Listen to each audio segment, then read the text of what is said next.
Hello, aujourd'hui je vous emmène en voyage au Japon.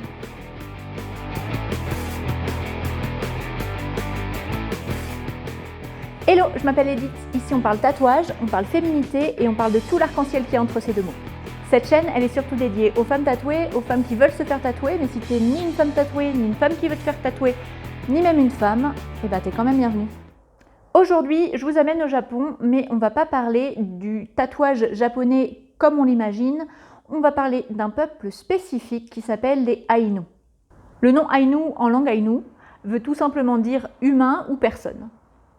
Les Ainu, ce sont les descendants d'un peuple qui s'appelait Jomon et qui ont été en fait un des premiers peuples à migrer en Asie.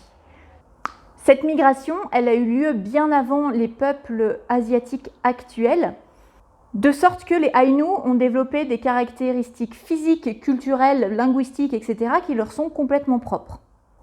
La légende dit que les Jomon puis les Ainu se sont installés au Japon 100 000 ans avant l'arrivée des enfants du soleil, les Wajin, qui sont le peuple actuel asiatique. Quand je parle de peuple, je parle là d'un point de vue génétique et de ce qui a pu être retracé génétiquement sur les différentes lignages paternels et maternels.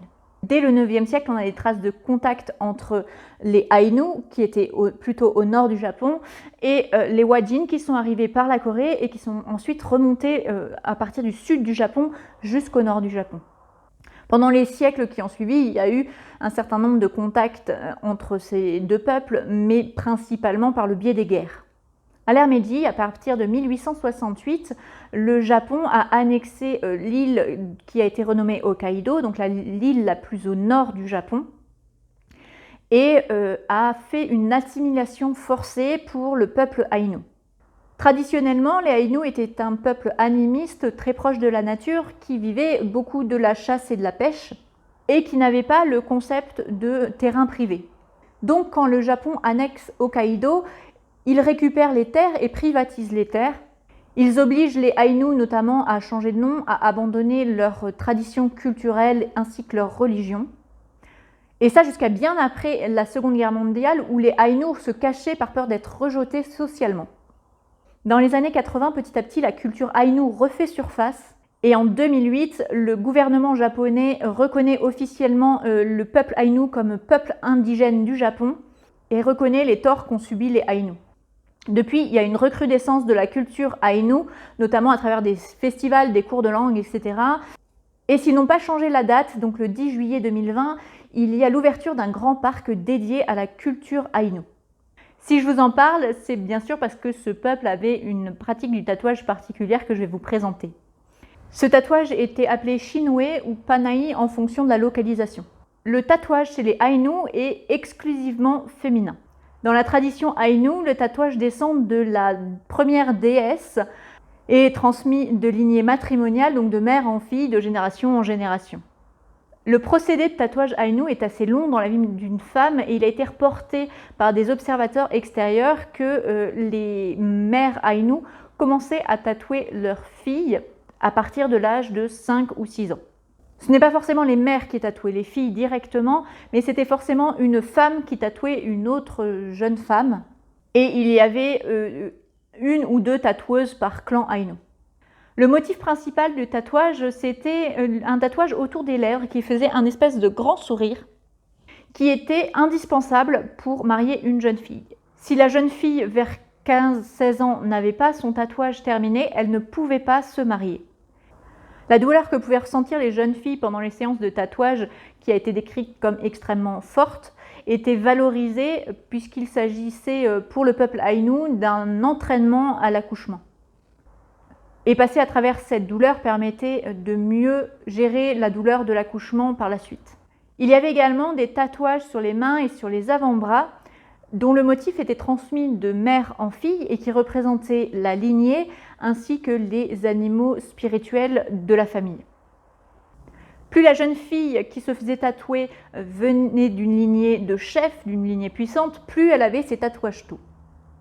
Actuellement, il n'y a plus de femmes Ainu tatouées dans la tradition Ainu et la dernière femme Ainu possédant ce genre de tatouage est décédée en 1998. Maintenant, dans les festivals et les fêtes traditionnelles Ainu, Les jeunes femmes refont ce type de tatouage, mais en maquillage et pas en permanent. Pour ce qui est du procédé même de tatouage, les tatoueuses avaient des couteaux très fins, puis ensuite des rasoirs. Donc les couteaux à la base étaient en obsidienne, donc c'est une roche volcanique, puis ensuite en métal une fois que le métal a été utilisé de manière plus courante. Les tatoueuses faisaient des petites incisions dans la peau, soit au niveau de la main, des avant-bras ou des lèvres. Ensuite, elles nettoyaient avec un tissu imbibé d'un liquide antiseptique à base de fusain. Pour ce qui était de la coloration, elles faisaient pénétrer un mélange de suie et de macération de plantes dans les incisions directement. Autour de ce procédé, il y avait un rituel où la tatoueuse récitait des poèmes épiques traditionnels Aïnou et des prières, notamment à la déesse du feu qui s'appelait la déesse Fuki. Une fois terminé, le tatouage permettait aux jeunes filles de se marier, mais c'était aussi une sorte de talisman contre la maladie, contre les accidents, etc. Mais dans la tradition, ça permettait aussi, après la mort, aux ancêtres de reconnaître une jeune fille comme étant l'une des leurs.